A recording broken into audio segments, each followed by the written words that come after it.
Ladies and gentlemen. Ladies and gentlemen. Podcasting since 2005. Check it out. You're listening to Gamertag Radio. Back on the scene. With your host, podcaster Hall of Famer Danny Pena, the always opinionated Paris Lilly, and from outside of the norm, Peter Toledo. This is Gamertag Radio. Here we go.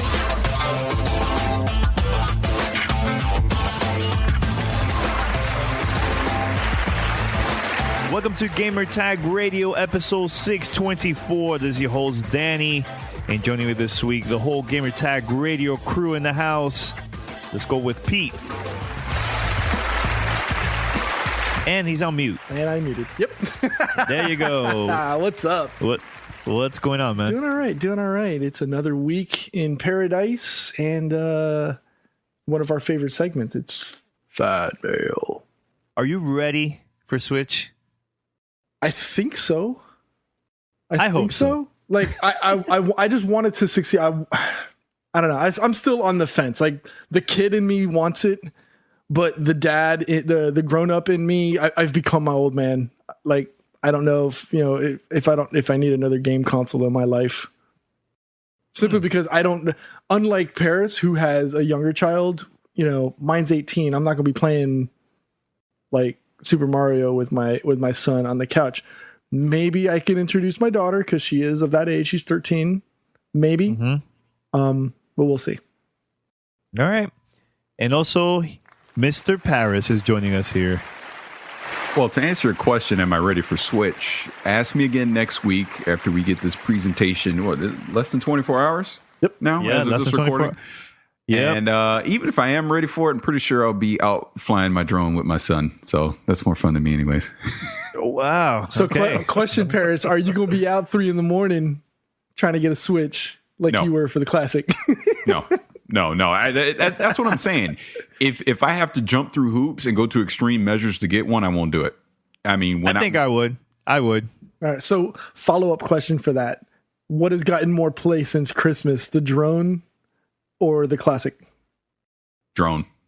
Wow. So up at 3 a.m. for nothing. Well, no, I said I had said from the get it wasn't for me. I know. I'm just saying for your kid. To be 100% honest with you, I think I played a little bit of Mario 3 on it. I checked out Zelda on it just to see what it looked like, trying to hold up. And that's about it. I mean, the kids have been playing it. They were playing. No. I take it back. I played all the way up to Bald Bull on Punch Out. I did that too, and that was about it. That's all I told you this holiday I tapped out on gaming. I got to restart the engine on that and get back into it. I've been doing other things. Okay. By the way, this week we have Abbie Heppe from Media Molecule. She is going to be joining us later on the show. We had a great conversation about her new gig and other things too, so stay tuned. And she did mention that she missed Paris because he was in Paris at the time. And that was the funniest thing because it sucks that I missed being on the interview with Abbie, but it was so funny while Pete and I were in Paris, and Abbie and I follow each other on Instagram. I noticed that she was posting pictures, and I'm looking at the pictures, and I go, man, I look like Paris. I look like France. I think Pete and I were just there, that kind of thing. So I hit her up. I was like, hey, are you in Europe? She's like, yep, but I'm about to leave. And I'm like, oh, man, because if I'd have known like a day or two before, we could have met up. So that sucks. She literally left when I hit her up. So next time. All right, so head over to gamertagradio.com or play.it/gamertag. Listen to our past episodes. You can also find us on Spotify, iTunes, TuneIn Radio, Stitcher, and other podcast directories. Send us your feedback or questions. Give us a call at 786-273-7GTR. Email us at fanmail@gamertagradio.com or leave a message on speakpipe.com/gamertagradio. All right, so we have a lot of voicemails and a lot of emails. So it is time for our first fan mail episode. It's time for fan mail. Fan mail at gamertagradio.com. GamerTagRadio.com. Pete, you actually did it because I could. I did it, but I did it while like you paused and then you kept speaking, and then like it was just really bad delivery. Okay.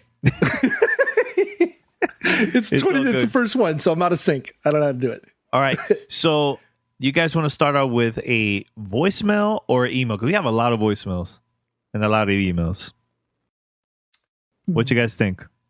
I think we need to address the elephant in the room, and whether it be via email or voicemail, we need to start talking about the Scalebound stuff. So, all right, so we're gonna play two voicemails that is about the same topic, Scalebound. So let's play right now. Hey, what's going on, Gamer Tag Radio? It's your boy Jacob calling from Charlotte. I haven't called in a while. Been doing a little bit of lurking. Still listening though. Once again, I love you guys, and Happy New Year. Keep up the fantastic work and great coverage. Question for you guys. What are your thoughts on the cancellation of Scalebound?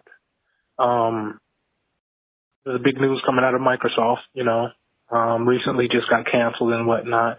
I haven't actually listened to the episode you guys released today. Hopefully y'all don't go over it today on today's episode. If so, ignore this. But me personally, I really wasn't that excited for the game, mainly because of the main character, the dude bro main character. Oh, cool, sweet dude. It's kind of like some 90s trying too hard to be cool type thing. Just not into it. Sort of like Paris's feelings with Sunset Overdrive. That's the same way I felt about the main character from what I've seen so far in gameplay and trailers for Scalebound. So, but other than that, I do want to see more diversity out there in gaming. I want,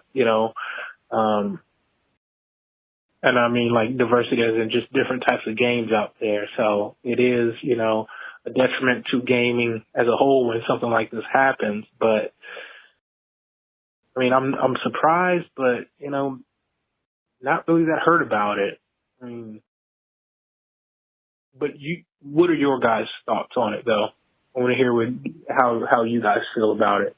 And do you think that the generic main character was a factor in it, or do you think it's just some industry behind the scenes stuff that will come to light in the future? Thank you. Hey guys, this is Greg from New Orleans, calling about the recent cancellation of Scalebound. I responded to Paris on Twitter about it.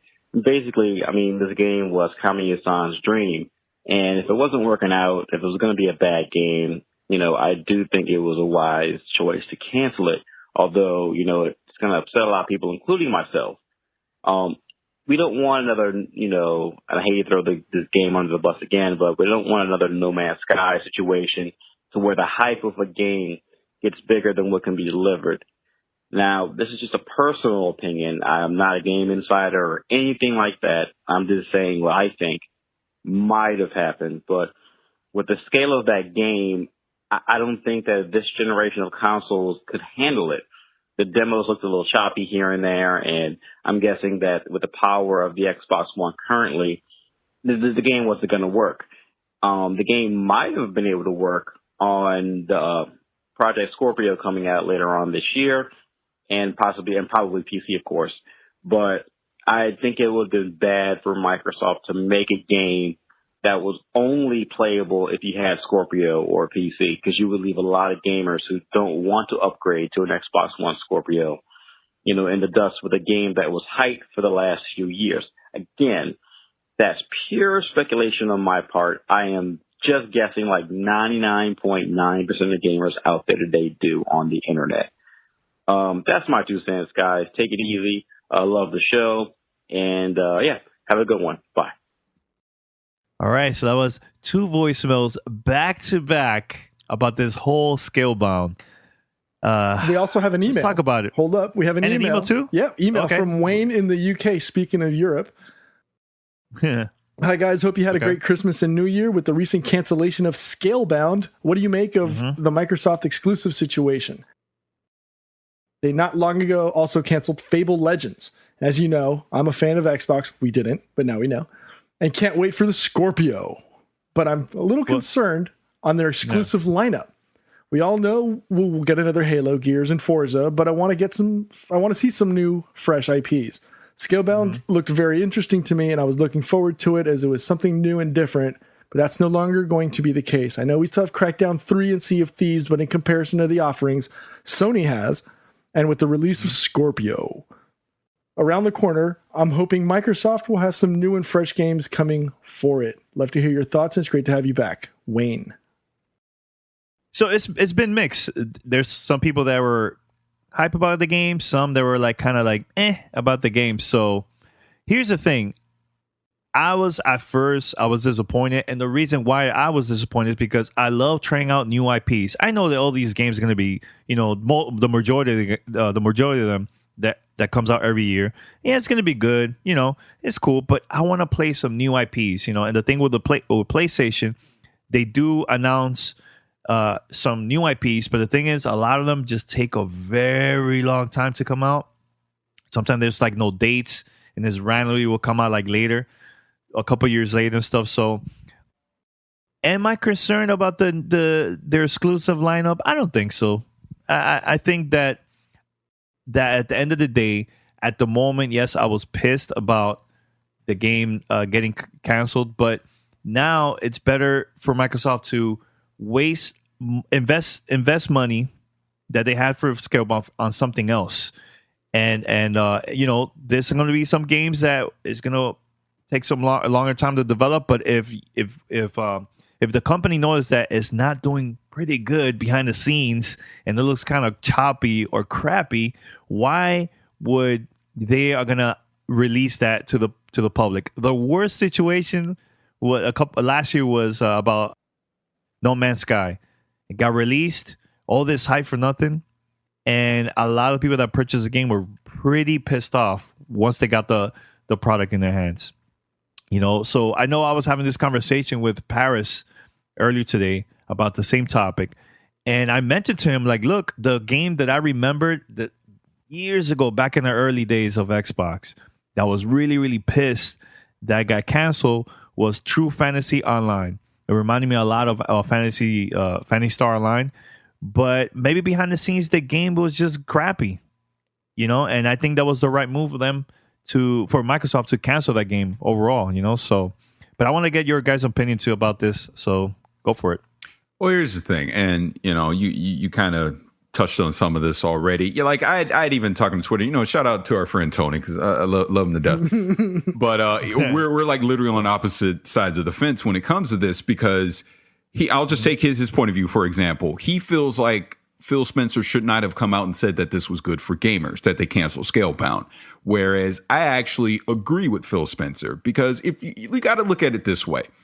If the game is not meeting up to standards quality-wise, you've already invested, let's just say 4 years into this game, development time, and here we are on what is supposed to be the release year for it, and you're looking at it, and it's nowhere close to being ready, and you're going to have to invest additional money into that development studio to continue another year, 2, 3 years, to continue developing this game to quote-unquote get it right. You have to then start looking at your ROI, your return on investment. And maybe Microsoft said, we can't keep pumping money into the studio for an additional 2 to 3 years and hope it meets the quality standards that we want it to be, or we can cut our losses right now, move on to something else. That development studio can move on to something else. And I know there's a lot of controversy in the background on Microsoft's practices with it and withholding money and doing all that. I'm staying out of that because I don't know what's true and I don't know what's false. All I know is when it comes to business, it's all about making money. And if Microsoft determined at a certain point that Scalebound was no longer be able to be a successful new IP that was going to spawn sequels and make money for the company, cut your losses now, move on, do something else. And to be perfectly honest with you, I was never impressed by Scalebound. Never. I never once, while we sat in that crowd at E3 over the past couple of years, looked at those demos of Scalebound and go, I want to play this. It was never something that appealed to me. I understand there's people out there that it did appeal to, and it sucks. And like Danny said, True Fantasy Online to me is like the OG.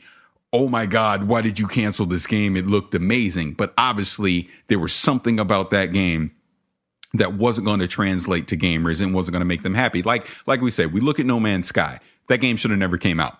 It shouldn't. I know that might be tough love and people don't want to hear that. And I'm sure I'll get some angry emails and voicemails, but that studio tried and they failed.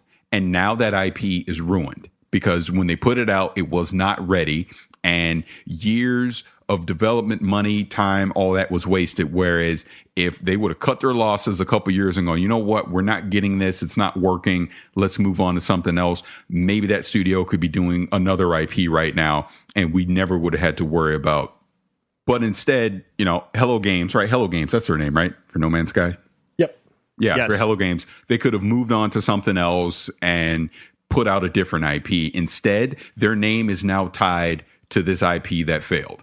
And I'm sure Platinum has done a bunch of amazing things, and I'm sure they'll do more amazing things in the future. But instead of them putting out Scalebound, and especially with Scorpio coming out, if Microsoft looked at that, like, this is a game that we can't have represent our launch lineup, we'd be better off this game just going away and moving on, then it's what's best for business, right? Whether as gamers we like it or not, it's best for business. And in the end, we all benefit because instead of you dropping $60 on a game that ultimately that you would not enjoy, you can take that money and putting on something else that you would enjoy versus buying Scalebound going, my God, this game sucks. I just spent $60 on it. Damn you, Microsoft. Why did you trick me into thinking this game was going to be great? Because bottom line, that's what it would come down to. So again, I agree with Phil Spencer. I think it was the right move. Absolutely. So at the end of the day, we need to take a look at the list of products that Platinum Games has released in the past. Mad World, Bayonetta, Vanquish, Metal Gear Rising Revengeance, Wonderful 101, Bayonetta 2, Teenage Mutant Ninja Turtles just this past year. Decent. That's a pretty solid listing of games. And I didn't go through all of them. That's, you know, maybe 50-60% of the games that they've released since 2009. That's a pretty solid track record of games.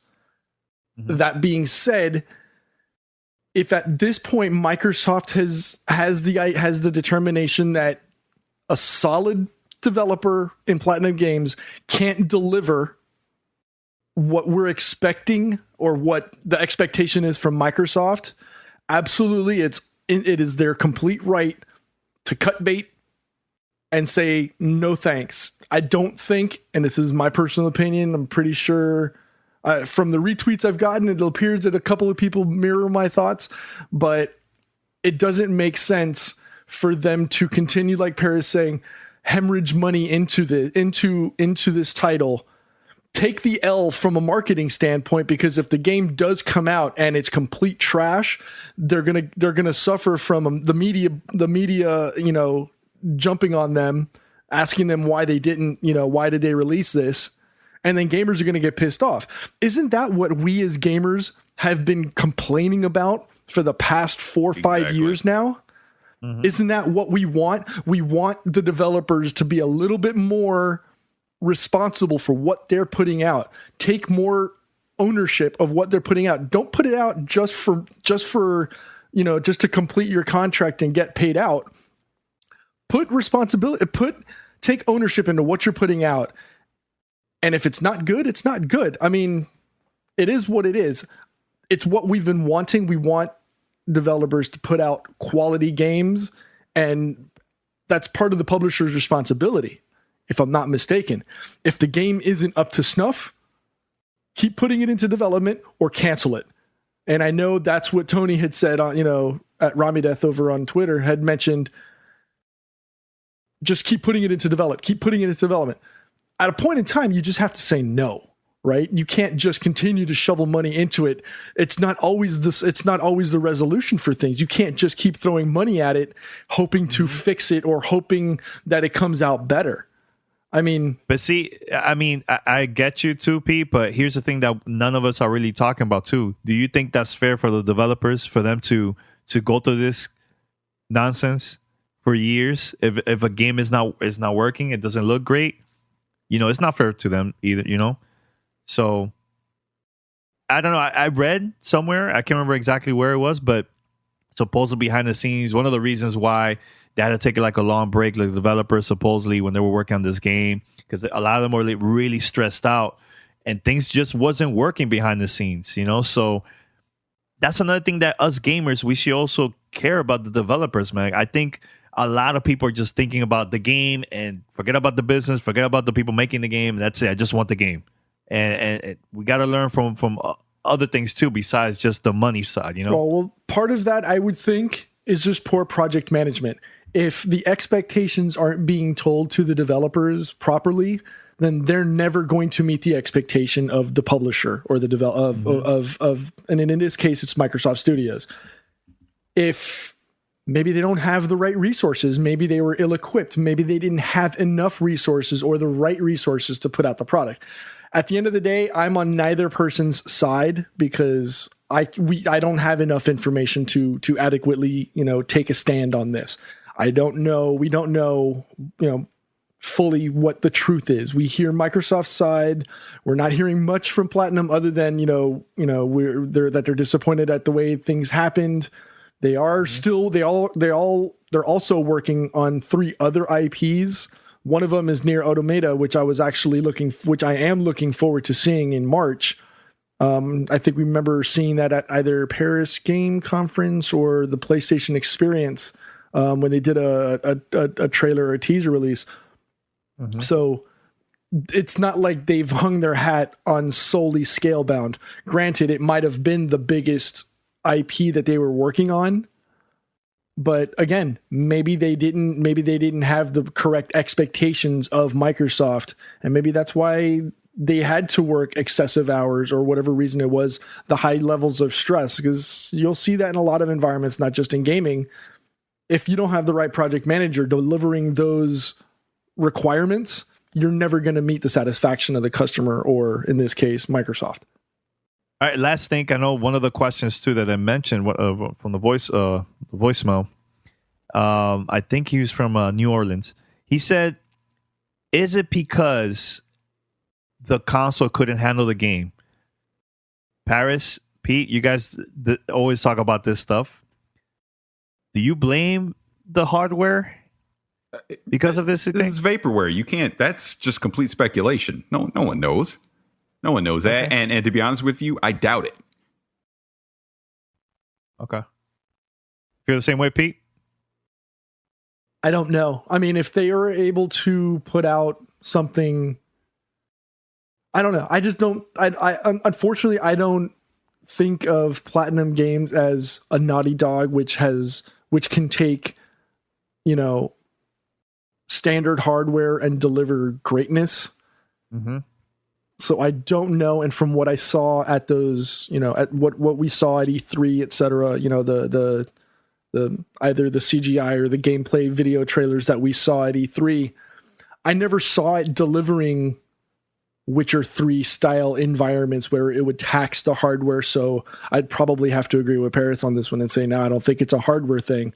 I think it's probably a poor project management of the whole thing, where they're not delivering. Okay. They're just not able to produce the deliverables that Microsoft was requesting, and that's why they canceled.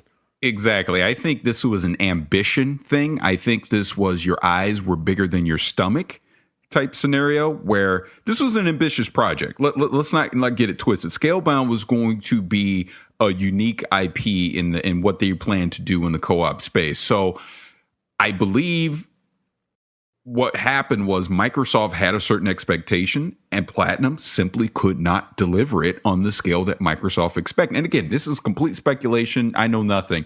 As last week you found out when I thought you needed a TV to see VR.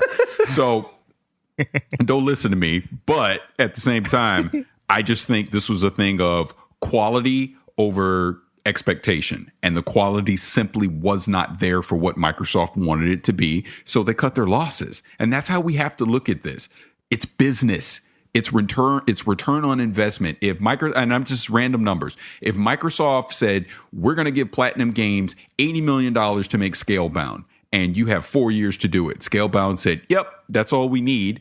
4 years are now up, or here we are 3 years into it, let's say.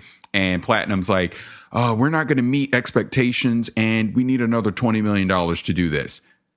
That's probably what, again, I'm making an assumption. Something like that probably happened, and Microsoft, show us what you got currently, didn't like it, and made the tough decision.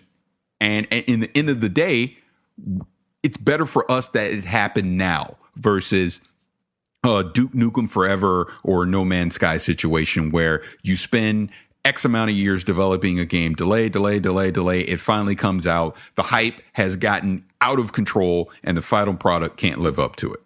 Bottom line. And let's just put it this way. It's not like this is going to be the end of Platinum. Also, it's not the first game that's ever been canceled midstream or this deep into the development cycle. Hell, look at what Blizzard did with Overwatch. That was actually originally an MMORPG, a la World of Warcraft or something like that. And and Blizzard took that and said, okay, this isn't going to work like this isn't going to work in the way that we originally conceived, but let's see what we can do to fix it. And maybe eventually this is something that Platinum can take and say, okay, well, we're going to take the framework of what we originally said Scalebound was going to do and change it up. And maybe they come out with a monster hit. Who knows? Let's try and stick positive in this age of negativity and see. Hopefully this is one of those experiences that Platinum takes, and they take the shot on the chin and say, okay, and they'll come back 2 or 3 years later and be like, look, sorry we weren't able to deliver Scalebound, but here's another monster hit. Have a nice day, and everybody's happy. Wow, right now that was just 3 questions, 2 voicemails, 1 email. So thanks for everybody to send us these questions and stuff. So please continue sending us more questions and voicemails. So we have a sponsor for this week. All right, so this week's episode is brought to you by Blue Apron. Blue Apron is the #1 fresh ingredient recipe delivery service in the country, and their mission is to make incredible home cooking accessible to everyone. I know we've done things similar to this in the past, and I know I've been a big fan and a big proponent of things like this. It takes the thinking out of shopping for groceries and having to sit down and figure out what you want to do for cooking, especially in the case of like Paris and myself, who we're going to the gym and we're trying to stay and eat healthy. It gives us an opportunity to not settle on just regular foods that we would normally go into. One of the cool things about Blue Apron also is they've got these partnerships with over 150 local farms, fisheries, and ranchers across the United States. And as a result, the food that we get comes from responsibly raised environments. Produce is also sourced from farms that practice regenerative farming, and 99% of the foods can be delivered to the continental U.S.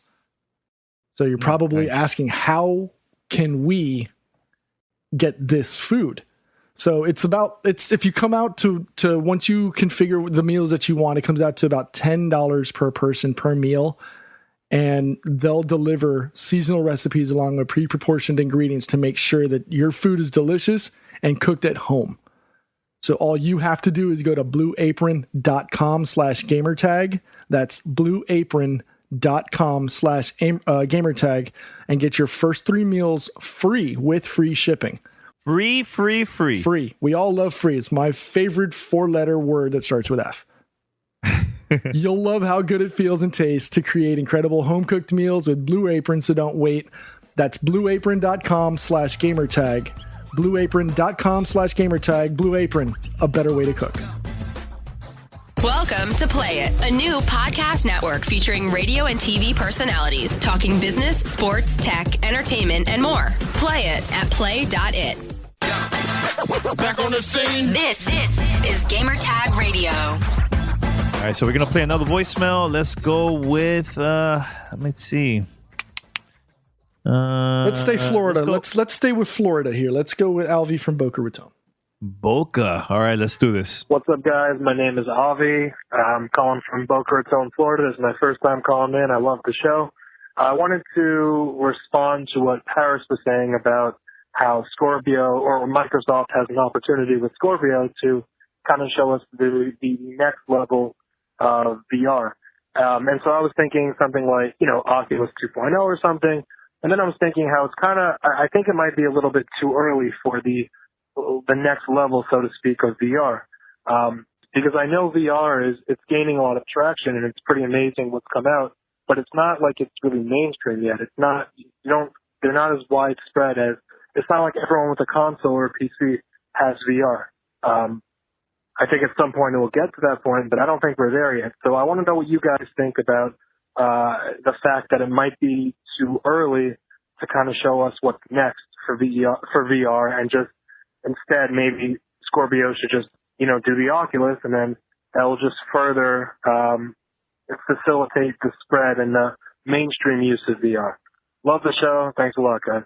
All right, so what do you guys think about this whole VR, Scorpio, and so on? You think it's too early for VR? For me personally, I still think VR isn't mature enough in the development and needs to bake longer. I don't know if these 5-minute cutscene game experiences that we're getting is enough for me to venture into VR. I don't know if Scorpio is going to be VR ready. It should be, considering it's going to be coming in and it's supposed to be a 4K gaming ready, not 4K stream, but 4K gaming ready. My 1080, actually 970, I think is the minimum for you to have 4K, or not 4K, but to have VR compatible. VR? Okay. I don't know if Oculus is the answer. I do think... Why not? It could be. It could be, but I think we keep forgetting that Microsoft has been developing HoloLens. But that's not for this year, though, man. Like, Oculus is ready. They could put that, like, let's say they could put that like at the end of the year, make a huge announcement. Once Scorpio comes out, people that have Oculus for the computer, for Windows, could connect that and play also on Xbox. That could work, and use the controller too. It could work. Why not? Could they connect it to their TV and be able to watch what they're doing? Yeah, that too. I mean, we don't know, but that most likely, yeah, that will happen. He didn't get it. He didn't get it at all. He didn't get it at all. Oh, sorry. You're a punk. All right. No, here's my thought on this, and thank you for the voicemail. Appreciate it. Like I said last week, I just feel like Microsoft sitting out this quote unquote first round of VR has bought them time to assess what they want to do. I'm gonna make a crazy Miss Leo prediction. Oh, hold on. Let me play Miss Leo right now. Hey, darling, this is certified psychic Miss Leo. The guys at Gamertag Radio have pulled me out of retirement to give them some free readings. So I've been using the power of the tarot cards to look into the future, baby. And I've given them my predictions. You hear me? All right, Paris. Why did he could have just played it without me editing it later? He's trying to make up. Like literally, I was going to hear, gotcha, boy, Miss Leo. But He's trying to make up for the fact that he didn't catch the joke. I know, but you guys are, no. Here's the thing. I'm making a crazy prediction. I don't think VR is at launch for Project Scorpio. I think they'll talk about it at E3, but we won't see the actual VR solution for Project Scorpio until at the earliest spring 2018, maybe even holiday 2018. Because I think Microsoft is going to wait on VR 2.0. Putting out a VR solution right now, if you just put out what was currently in the market, be it Vive, Oculus, or PlayStation VR, we already know what that is. You're not moving that. God, I can't even talk. I'm sorry. You're not moving VR forward. You're just keeping it stagnant. We need to see the next level of VR. We need to see something new. And like Pete was saying, I'm not getting VR right now because I don't care to have 5-minute demos. I want a true gaming experience in VR or a true social experience in VR. So I think Microsoft would be better left to creating their own solution or partnering with someone that we don't even know is coming yet and waiting. So I don't think Project Scorpio will have VR in 2017. I think we'll see it in 2018. I think spring makes more sense. So, all right, so let's go with the next email. This is from Jonathan. Hey guys, hope you had a great vacation. Well, thank you, Jonathan. My question is, do you guys think that PlayStation 4 Pro will get a Horizon Zero Dawn bundle? Yes. Or any other bundle? Dude, let me finish the freaking email, man. Wow. Jonathan has been holding off on getting a Pro until there's a deal for one, like the game bundle or something. He said that he checked online. There's nothing available about it, but he just wants to get, he wants us to give him our opinion about it. So, Paris, you say yes. So, why? Well, maybe I changed my mind after you added that extra part. Why don't you ask me again? What you think about the PlayStation 4 bundle? Yes. Okay. Why? Why? You're a punk. I think I can see that happening. Wasn't that one of the games that we noticed that was like a huge change when we first got to see it a couple years ago? And then once we got to see it last year, we noticed that it looked a lot better. So what do you guys think? No, I mean, absolutely there's going to be a Horizon bundle. I don't see why they would. That's PlayStation's first big game for 2017, not to mention this is probably the first game that's truly going to take advantage of PlayStation 4 Pro. So absolutely, they're going to have one because you're going to have the full HDR effects. It's going to be in 4K. You know, this is the first showcase game for PlayStation 4 Pro, in my opinion. So absolutely, there'll be a bundle. I think I see this more of a PlayStation 4 Slim bundle because I think Sony just cares about selling consoles. So why not go with the cheap one? Did you not hear what I just said? I heard you what you just said. Literally, this is the first game that can take advantage of PlayStation 4, truly take advantage of PlayStation 4 Pro. So why would they go, well, just get it on the Slim and don't see any of that stuff we added and needed extra development time on. Just put it on the Slim because it's cheaper and we're selling consoles, despite the fact that we're the leader in the clubhouse when it comes to that. And we don't want to push more pros, right? I'm being a dick. I know. I'm sorry. I just had to say I'm just saying because I think or do you think it's possible for them to have two different bundles? Yes. Of PlayStation Slim and Pro. Okay. Oh, so we're kind of there, Paris. Because usually you always see, against me. Going by your logic, this is your 4 console logic where you justified 4 consoles because you're like, there's the original Xbox One, there's the 1 terabyte Xbox One, the 2 terabyte Xbox One, and PC. Yeah. And PC. Yeah. Yeah. But you know what? Believe it or not, PC is the digital version. So there you go, guys. Wow. I won. Wow. I'm just going to let you dream. Guys, let me dream. Yes, let me dream. I have a dream. Let me dream. All right, Pete, what about you? You want to say anything about this or no? You're good. No, I agree. I think it would be foolish for them not to take advantage of this. And I wouldn't be surprised, take it one step further and see a Death Stranding branded PlayStation 4 as well.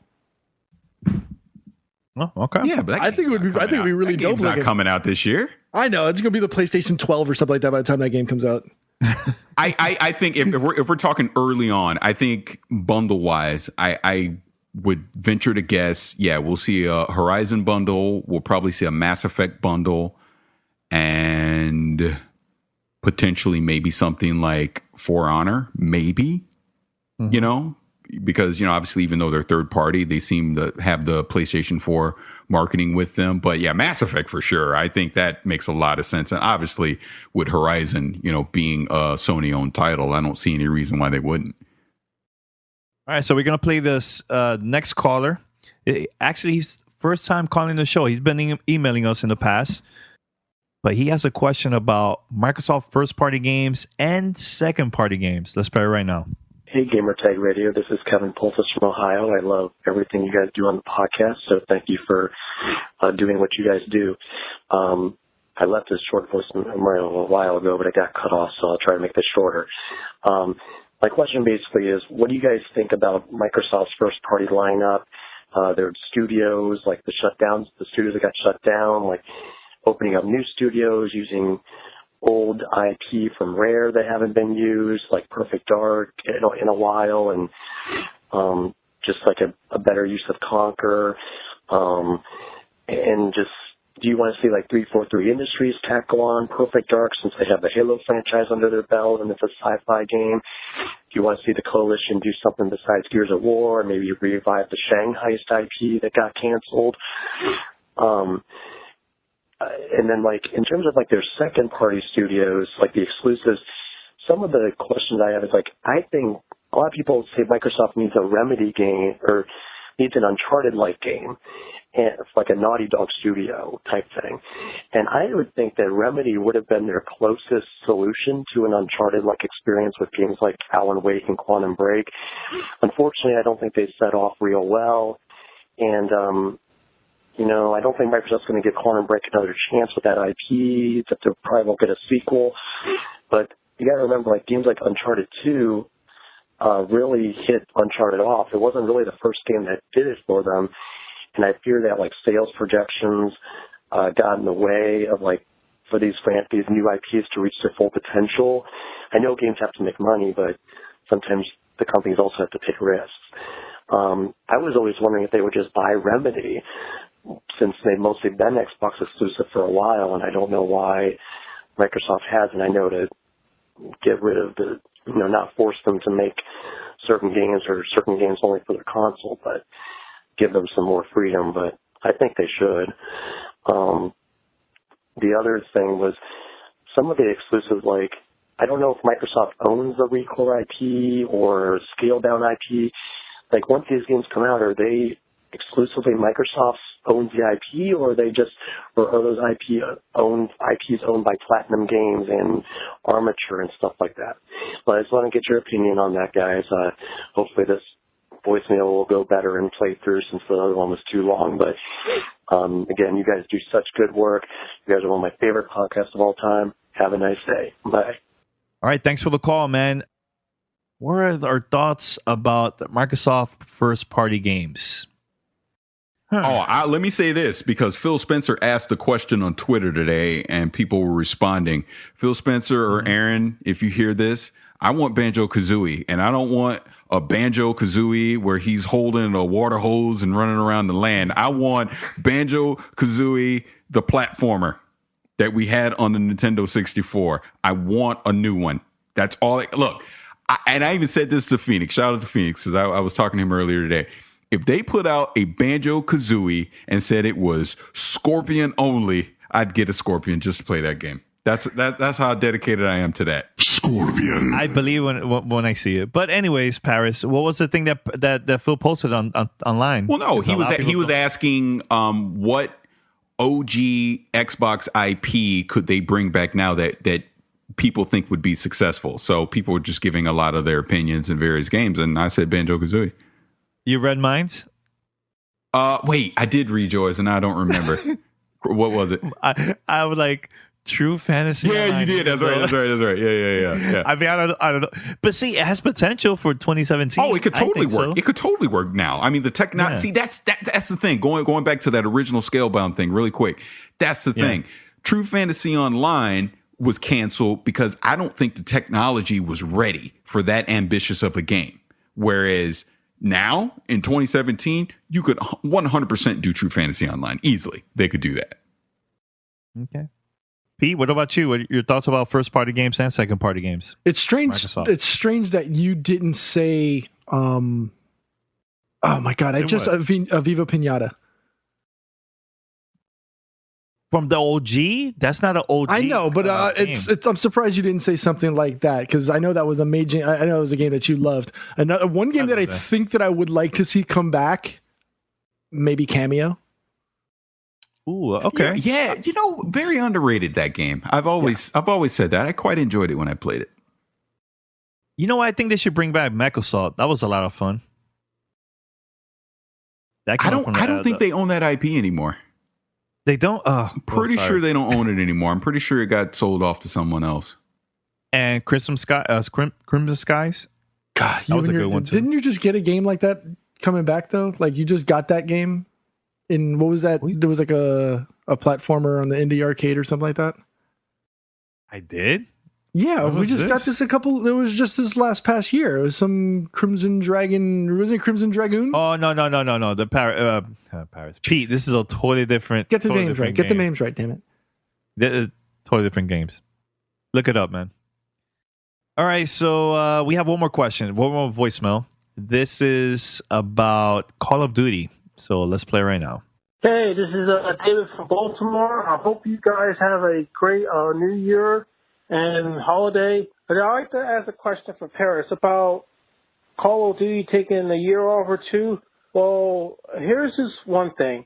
You know that the Call of Duty has the exclusive deal with Sony with their downloadable content, and they also have the Call of Duty World Championship game, which is their annual tournament and stuff. So if they decide to take a year off or two, will that affect the Sony deal and the Call of Duty Championship thing? Let me know about it. And hope you guys have a great new year and a great start to 2017. Thanks, and keep up the good work. All right, so if Activision take a break, a year off, maybe 2 years of Call of Duty, is that going to hurt Sony? I don't think so.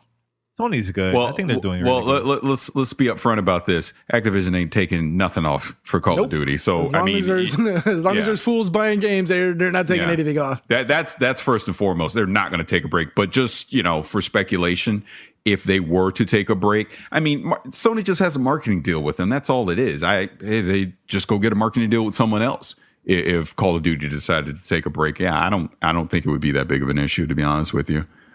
Yeah, they could do that with Destiny again, right? With Destiny 2 or... Oh, hey, I would be shocked if Sony let go of that Destiny IP as far as being the marketing for that. I would bet anything you want that when Destiny 2 is unveiled, it is going to be unveiled with a Sony logo on it. Huh. But, at the end of the day, Paris is all about the money, man. Because look at Call of Duty. It wasn't known as a Xbox exclusive first DLC type thing, the marketing deal. For years, no one was expecting for Activision to switch to Sony. So it could happen. Why not? I'm not saying it couldn't happen. I'm just saying I'm pretty sure whatever war chest Sony has for these marketing deals, they're going to keep throwing money at it to keep it. I don't see, because it sounds like Microsoft let the Call of Duty thing go. It wasn't that Sony took it. It sounds like Microsoft let it go. So in that sense, if Sony decided to let it go, of course, but I don't think Sony's going to let it go. All right, so we're going to play one more voicemail. Let's play right now. What's going on, GTR? This is Eustace from Pittsburgh, Pennsylvania. Hope you guys had a good holiday break. Got a chance to recharge your batteries before starting off 2017. Looks like we're in the year of the Scorpio, fellas, and I just wanted to get you guys' opinions on a couple of things regarding that system. A couple weeks ago on Twitter, Paris said something to the effect of that the Scorpio needed to be 4K 60 and I believe high settings, or what was the point? I apologize if I don't have that completely accurate, but I wanted to get your opinions on whether it could actually hit those numbers. Personally, I don't believe it can. I think it'll be along the lines of 4K Ultra, maybe 30 frames a second, or 4K high 30 frames a second, but I could be wrong. I currently have a 1070 and I can hit 4K pretty much close to 60 and a lot of stuff that I play with some small graphical tweaks or running games on the high preset. So I could be wrong.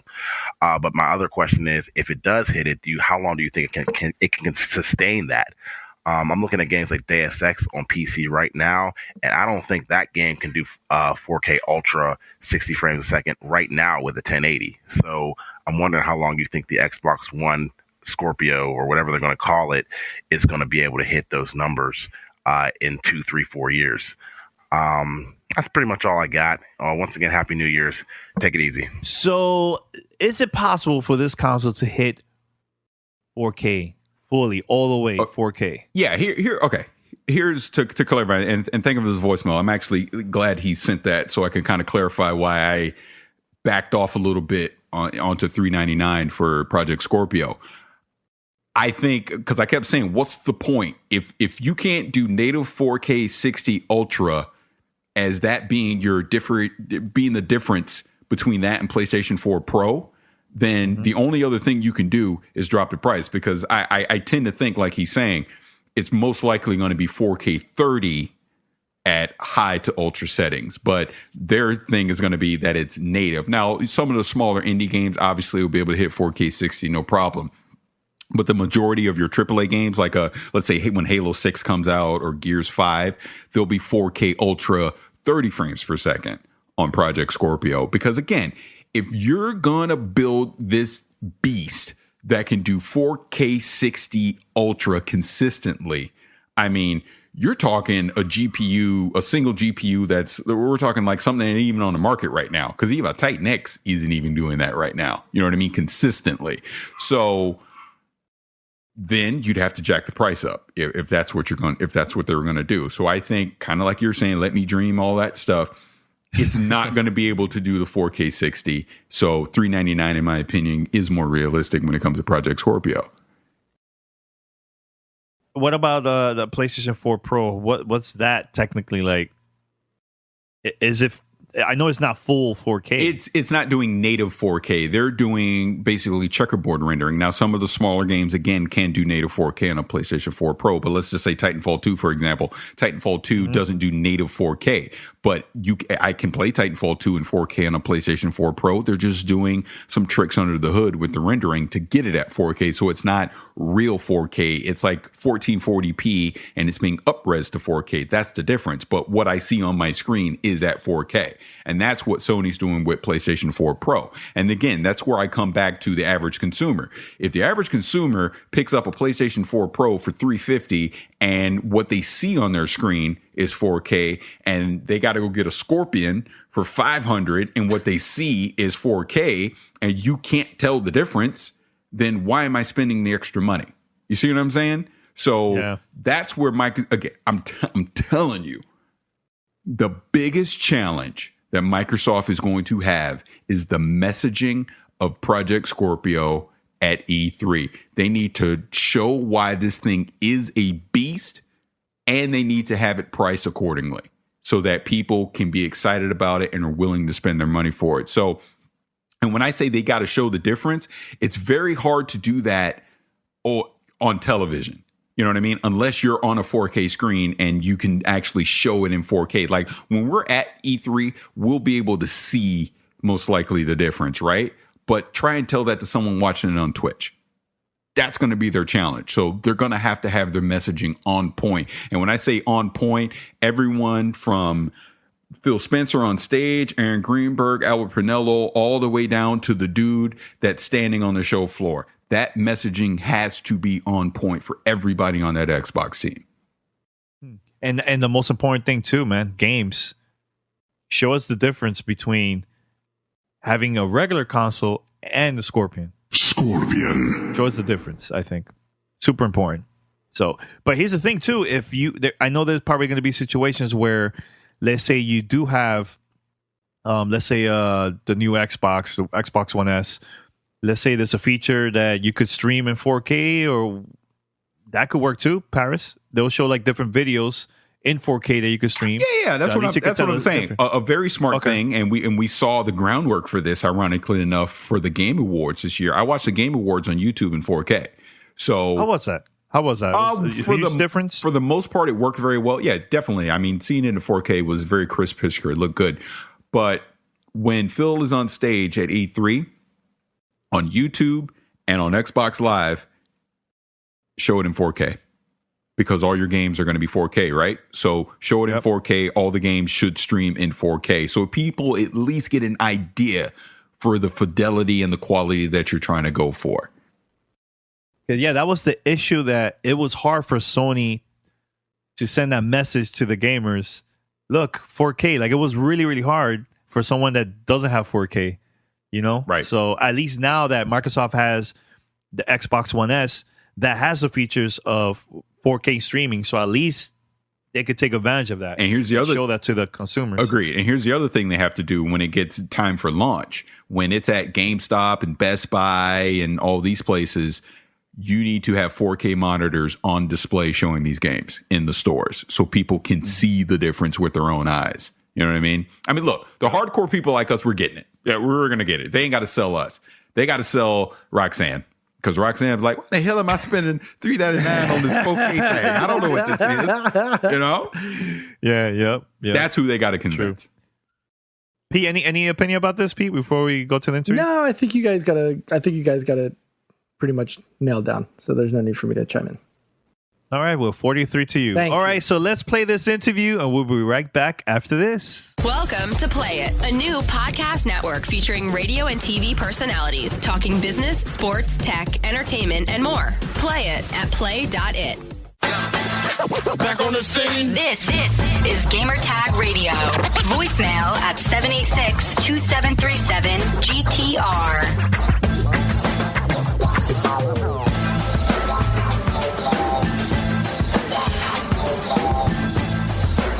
All right, so I'm here back, and I have a good friend here that I met her a couple years ago during a the Timefall event. That was years ago. Oh my God, it was. Her name is Abbie. Happy. Abbie, how you doing? I'm doing really well. It's really nice to talk to you. I haven't seen you since E3, and I've been taking time off from the games industry since then. So this is great. You've been traveling a lot, I see, which is cool. I did. I haven't like this. I'm starting work again shortly, but I haven't worked in 8 months. I spent a month living in national parks in the U.S. And I've just been like traveling all over and seeing friends and family, and looking for jobs. Obviously, that was part of that. So, I mean, what's new with you now? Because a lot of people, they known you, before the whole gaming industry stuff. You were more involved with like the media and everything, and then you started working with Respawn. And now, what is it you're doing now? Well, I'm really excited that, as of next week, I'm going to be starting as the communications manager at Media Molecule, and I'm going to be working on Dreams there. And, it's their game that's announced, but, there's still a lot of it to sort of reveal to the world. And they're an amazing team that I've loved, since I started working in the games industry, since Little Big Planet. So it's sort of incredibly exciting for me. Not sort of, it is incredibly exciting for me. Yeah, that's awesome, man. I mean, how was the reaction once you got the news that was official? Like, all right, you're in part of the team now. I was over the moon. I mean, I flew out there. I got to meet, tons of people in the studio and talk to them and spend a little time, not as much as I'd like, but I'm going to take care of that soon and go out and spend a significant period of time out there in lovely February, which I've been told is just warm and amazing and not cold and rainy at all. And get to know everyone and get to know more about the game and figure it all out. So it's super exciting.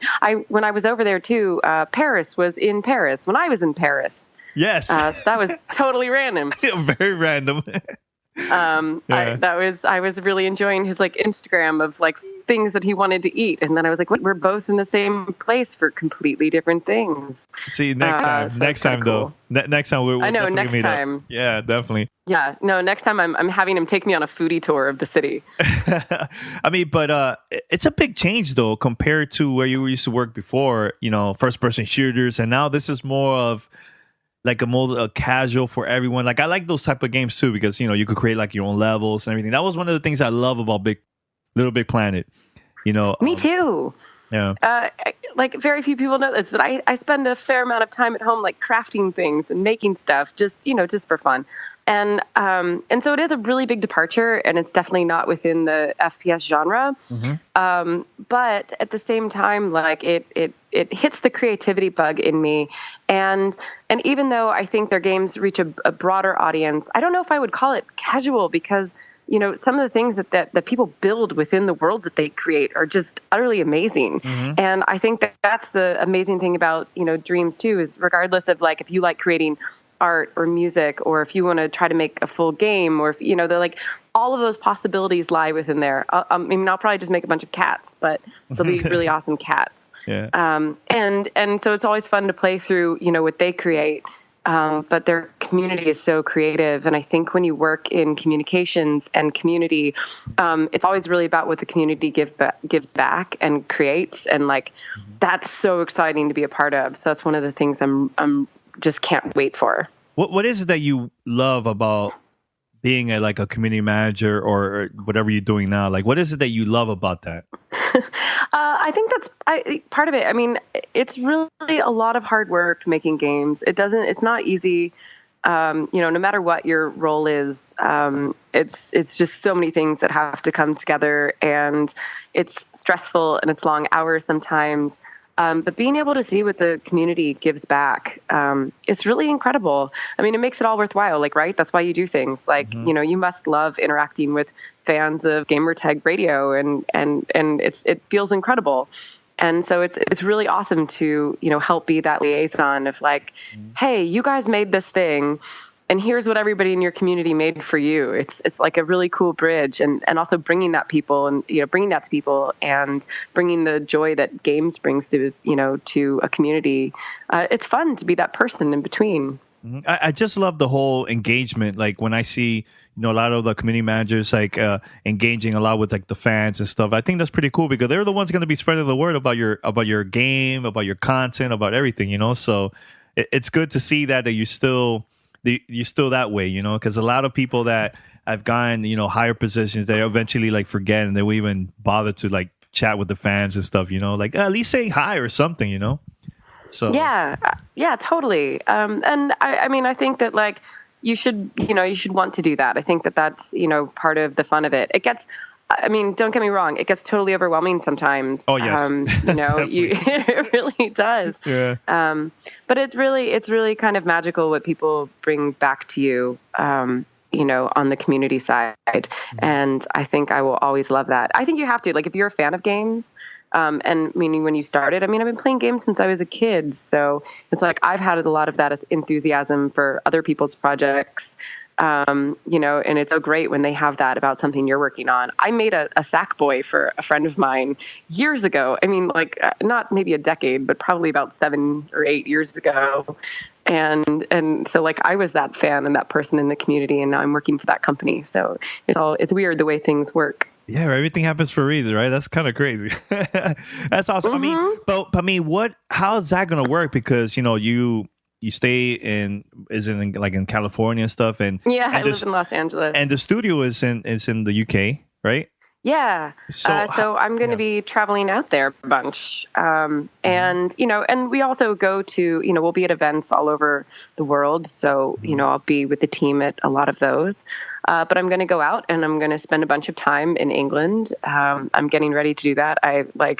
You can't see this obviously because it's just audio, but I have my winter coat and then my rain things. I've been systematically pulling everything out of my wardrobe that is not for LA climate, to put in a bag and take to England. So, I know you went to the studio a couple of weeks ago. So how was it, seeing this game, and playing and everything? How was the vibe? What was it, the first thing that you even created anyways, once you try it out? Well, what I love about the studio is that they have a really amazing creative vibe. Just give me an amazing demo. And I've watched so many videos of people creating things within Dreams, and I'm not there yet. I'm working on it. Yeah. But I'll get there. Yeah. But it's just seeing the vibe within the studio, and seeing the kind of stuff that they've created internally, and everything that I think that the game will be able to do is super inspiring. I came away feeling really inspired. So I think exactly what you want to feel when you're starting a new job. I'm one of those, I can't create. I'm more of let's see what the community makes. I want to discover a lot of cool, unique games and stuff, and let me just try it out and download it. I was doing that. I was doing that a lot with Little Big Planet because I just exactly. I can't have I don't know, I don't have the patience to actually sit there and create something. I'm more of let me download your content, so. Right. And the nice thing is that if you're that person, that exists for you in Dreams as well. You're going to be able to see so much content that other people create and amazing things that other people make.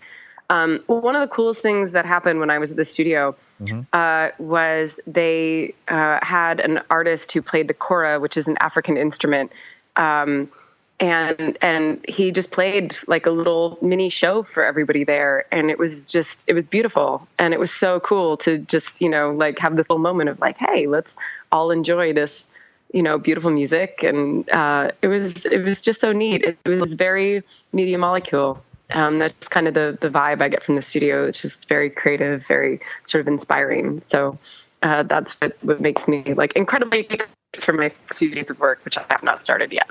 Quick question. Now, I know there's like people out there that they want to get involved with the gaming industry. You know, sometimes they find it really, really difficult to step in and make the moves. Like for someone that's trying to be part of this industry, like what is it that you think they should do first? Let's say they're in school, they're doing their thing, but now what is the next step? Well, I mean, I think regardless of what you want to do in the industry, the first step is just start doing that thing. And I know that sounds really trite, but it's not. There are so many tools out there right now, regardless of what you want to do, whether you want to be a designer, you want to be an artist, designer. Like there's so many ways to get involved, to work on your own projects. You know, a lot of companies, want to make sure that you're working on your own thing, as well as, getting the education and they want to see what you do. And so to have something to show them is really the first step. Networking is an incredibly big part of this industry. And, I've had plenty of people reach out to me to set up community events that are now, the people that I talk to and say like, hey, let me a job. I think, it's like I said, it sounds like almost obvious, but it's start doing it. Start doing things that you can show people, passion is one thing, but, just getting your hands dirty and starting to do whatever you can, is really the best way to show people that you have the motivation, you have the drive, and you have the skill to do it. Yeah. And this industry is very small. So like, us, we got to meet in person. We sat down in Paris and everything. And just the conversation with the conversation alone, you were like, all right, I'm going to remember these guys. I'm not going to forget them at all. And there was a lot of people at that event that you met, but I think that the thing that stood out with us was because we were just being us and we just got like some great vibes, like when we were having the conversation and everything, for the show when we were recording and stuff. So that's what I think people need to do, man. Just go out there and meet people, attend events whenever you get the chance. And I think that's going to help you out to succeed. And maybe at the end of the day, you probably get a job in the industry, so. It's true, but not everybody has that opportunity. And I mean, it's great if you do. If you can attend GDC, if you can, I mean, even more consumer-oriented shows are worth going to. Companies send employees there to demo games. And, even if you're not directly networking with them, asking questions, learning is a really important part of the whole process. And yes, starting to make those connections to people within the gaming industry. So, I mean, if you have those opportunities, you should absolutely take them. They're really important. And in the meantime, do your own thing, make your own games. If you have friends that will collaborate with you on that kind of stuff, do it. It's great. And it's an awesome way to just show people, and start creating a portfolio. Definitely. So, Abbie, if you want to promote like your Twitter account or anything you would like to promote here, so if the listeners would like to follow you for like future updates and stuff, and they could also check out your pictures when you're traveling too. Well, yeah. So I mean, my Instagram, which is Rogue State, like Rogue One, but no one, just State, STATE. It's just, I mean, like I just travel and take pictures of things. It's I'm doing a horrible sell of it, by the way. And my Twitter is Abbie Heppe. It's just my name. So the funny thing is, like, for someone who does, social media as a part of my job for a living, I'm like tremendously bad at updating my own. I usually just post funny things or, I don't know. I think the most popular thing I ever posted on there was a cat who said, yes. Really? Yeah, pretty much. Like, I was just retweeting it. It was during the World Series when there was the rain delay, and I was like, we should all just watch this right now. It's probably the most popular thing I've ever posted on Instagram. Or not Instagram, Twitter. Twitter? That's funny.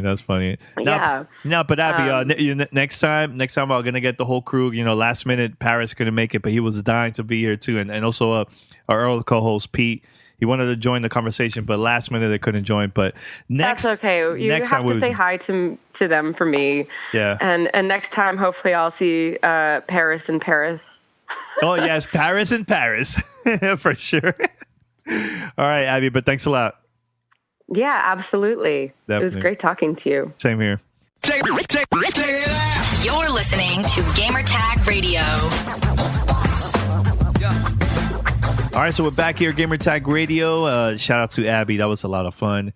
And Paris, in the future, she said that she wants to hang out with us, Pete, at the studio. She's down for that, man. And probably she will bring the whole crew over there too, man. So we'll see. Hopefully we can make that happen in the future, man. Breaking news. This is a sad day since I live here. What happened? Sources, the Chargers plan to announce move from San Diego to Los Angeles. Damn. Oh. I was hoping they were going to figure something out. Sucks. It's official. Hey, I'm a Buccaneers fan, but, you know, I live here. That's home team. And, hey, you know, it sucks that the city of San Diego is losing the Chargers. It's ridiculous. Yeah. Damn, that sucks. Yeah. And you used to go there all the time, too, when like the Bucs. I mean, I was just there a couple months ago with my son. We went to the Bucs Chargers game, and it was sad in a way because it ain't like the Buccaneers travel well, but we own that stadium because Charger fans gave up. Like one of my really good friends, season ticket holder, he tapped out. He's like, I'm done. He'd been a Charger fan his entire life. And he's like, I'm done. He's like, they're leaving. I'm not going to follow them to LA. I'm not going to be a fan of them anymore. He goes, I just don't have a team anymore. I'm done. It sucks. Wow. But now with this news, a lot of people are going to be pissed. No, they knew. My point is, we've known it. A lot of people are going to be probably angry about this move. But we've known it's coming. It was inevitable. Just sucks that, this is it. All right, so we're going to wrap it up. Head over to gamertagradio.com or play.it/gamertag. Listen to our past episodes. And yes, you can find us on iTunes, Stitcher, Spotify, TuneIn Radio, and other podcast directories. Send us your feedback or questions. Give us a call at 786-273-7GTR. Email us at fanmail@gamertagradio.com or leave a message on speakpipe.com/gamertagradio. And until next time, we'll see you Monday, where we're going to be talking about the Nintendo Switch. Is it going to be big? Is it going to be a flop? We're going to see, man. We'll see.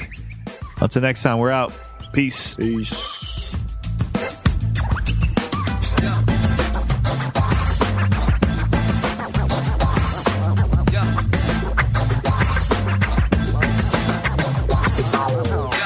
Thanks for listening to Gamertag Radio. Be sure to like us on Facebook and follow us on Twitter.